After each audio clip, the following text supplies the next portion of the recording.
நீங்களும் உங்க வீட்ல பெட்டுக்கு எவ்வளவு பார்த்து பெட் கவர் போட்டு நீட்டா வச்சாலும் அது கொஞ்ச நேரத்திலேயே கழண்டுதா? அப்போ இந்த வீடியோ உங்களுக்கு தான். நம்ம எல்லாத்தோட பெட்டும் ரொம்ப வெயிட்டா இருக்கும், அதை எல்லாத்தாலையும் தூக்க முடியாது. அதனால இப்ப பெட் எங்க இருக்கோ அந்த இடத்துலயே அதுக்கு மேல பெட் கவரை மட்டும் ஃபர்ஸ்ட் போட்டுக்கோங்க.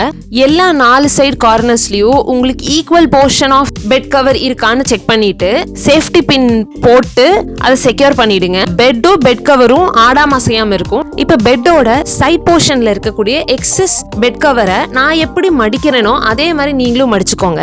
எக்ஸாக்டா அந்த எட்ஜ் வரைக்கும் அந்த பெட் கவர் வர மாதிரி பார்த்து மடிச்சிருங்க. மார்க்கர் அந்த எட்ஜ்ல மட்டும் ஒரு லைன் போட்டுருங்க. இப்ப அதை நம்ம போட்டுட்டோம். திரும்பவும் இத பழைய பொசிஷனுக்கே அதை கழட்டி கீழே விட்டுருங்க. பெட்டோட கீழ் போர்ஷன் துணியை ஃபர்ஸ்ட் மடிக்கிறோம், அதுக்கப்புறம் மேல் போர்ஷன் துணியை இப்ப மடிக்கிறோம். அதே ப்ராசஸ் மறுபடியும் மார்க்கர் வச்சு சைடு எட்ஜை மார்க் பண்ணிக்கோங்க. அந்த சைடு துணியும் கீழ் துணியும் சேர்ந்த மாதிரி ஒரு சென்டர் பாயிண்ட் இருக்கும். அந்த சென்டர் பாயிண்ட்டை நான் எடுக்கிற மாதிரி நீங்களும் எடுத்துருங்க.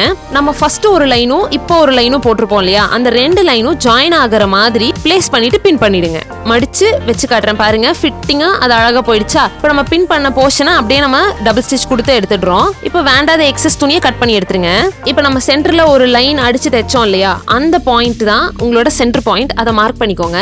அங்க இருந்து ரைட் சைடுல ஒரு 9 இன்ச்சஸ் ஒரு பாயிண்ட் மார்க் பண்ணிருக்கேன் நான். அதே மாதிரி அந்த சென்டர் பாயிண்ட்ல இருந்து இந்த பக்கம் ஒரு 9 இன்ச்சஸ் அங்கேயும் ஒரு மார்க் பண்ணிருக்கேன். இந்த கேப்புக்குள்ள தான் நீங்க எலாஸ்டிக் வச்சு தைக்க போறீங்க. இந்த 10 இன்ச்சோட சென்டர் பாயிண்ட் நான் மார்க் பண்ணிருக்கேன். இந்த எலாஸ்டிக்கோட சென்டர் பாயிண்ட்டும் நம்ம துணியோட சென்டர் பாயிண்ட்டும் தான் மேட்ச் ஆகணும்.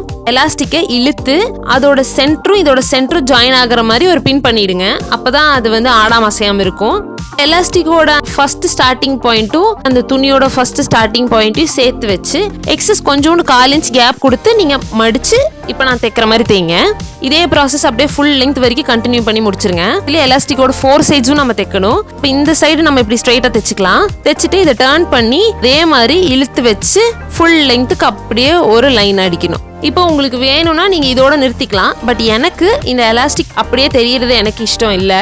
இப்போ எனக்கு பெட் கவர்ல துணி எக்ஸ்ட்ரா இருக்கிறதுனால நான் இப்போ இந்த எலாஸ்டிக் துணியை மடிச்சு தைக்க போறேன். அப்போ அது பார்க்கறதுக்கு நீட்டா இருக்கும். பெட் கவர் துணி உங்களுக்கு எக்ஸ்ட்ரா இருந்தா மட்டும் இந்த மாதிரி ஃபாலோ பண்ணுங்க. இல்லைன்னா நீங்க இந்த எலாஸ்டிக்கோட அப்படியே முடிச்சுக்கலாம். இப்படி மடிச்சு வச்சு இந்த 4 சைடும் மறுபடியும் தைக்க போறேன். அப்படியே ஃபுல் லெங்த் அதே மாதிரி நம்ம தைச்சிருவோம். அவ்வளவுதான். இந்த மாதிரி ஈஸியான எலாஸ்டிக் பெட் கவர்ஸ் நீங்களே உங்க வீட்டுல செய்ய முடியும். இப்படி இருக்கும்போது எதுக்கு நீங்க காசு கொடுத்து வெளில இருந்து வாங்கணும்? அதுவும் இல்லாம நம்மளுக்கு பிடிச்ச மெட்டீரியல், நம்மளுக்கு பிடிச்ச குவாலிட்டியில, நம்மளுக்கு பிடிச்ச டிசைன்ல நம்மனாலே ஃபிட்டட் பெட்ஷீட்ஸ் பண்ண முடியும். இன்னைக்கு நான் பண்ணியிருக்கிறது சிங்கிள் சைஸ் பெட்டுக்கு பண்ணியிருக்கேன். உங்களுக்கு கிங் சைஸோ இல்ல குவீன் சைஸ் பெட்டுக்கோ வேணும்னா கமெண்ட்ஸ்ல சொல்லுங்க, நான் அதை அப்லோட் பண்ண ட்ரை பண்றேன். எப்படி முக்கியமா 4 கார்னர்ஸ்லயும் ஃபிட்டடா பெட்ஷீட் கவர் தைச்சு போடுறதுன்றது தான் இந்த வீடியோல நான் உங்களுக்கு சொல்லி கொடுத்துருக்கேன். ஓகே, இப்போ நம்ம தைச்சிட்டோம். தைச்சதை வந்து கரெக்டாக தைச்சிருக்கோமான்னு செக் பண்ணணும் இல்லையா? இப்போ பெட்டுக்கு பெட் கவர் போட்டு பார்த்துடலாம். ஒரு சைடு போட்டுருங்க, அவசரப்படாதீங்க. ஃபிட்டா இல்லைன்னு நினைக்காதீங்க. அப்படியே 2 பக்கமும் போட்டால் தானே உங்களுக்கு ஃபிட்டடா இருக்கிறது தெரியும். பாருங்க, 2 பக்கமும் நான் போட்டுட்டேன். இழுத்தும் நான் காட்டுறேன் பாருங்க. நான் எந்த எடிட்டிங்கும் பண்ணல. இது நீங்க இப்படி தைச்சிங்கனாலே தானா பர்ஃபெக்டா ஃபிட்டடா இருக்கும். எப்படி தூக்கி பார்த்தாலும் அது ஆடாது அசையாது. நம்மளுக்கு மெயினா அந்த 4 கார்னர்ஸ்ல இருந்து எப்ப பார்த்தாலும் வெளில வந்துகிட்டே இருக்கும். இந்த மாதிரி யூஸ்ஃபுல்லான வீடியோஸ்க்கு லைக், ஷேர், கமெண்ட் பண்ணுங்க. இப்ப பாருங்க, பெட் மேல குதிச்சா கூட அது வெளியில வரல. எங்க வீட்டுல சின்ன குழந்தை இல்லாதனால என்னால சின்ன குழந்தைங்களை வச்சு ட்ரை பண்ண முடியல. இந்த ஃபிட்டட் எலாஸ்டிக் பெட் கவர் பிடிச்சிருக்குன்றத கமெண்ட்ஸ்ல சொல்லுங்க. அண்ட் தேங்க்ஸ் ஃபார் வாட்சிங்.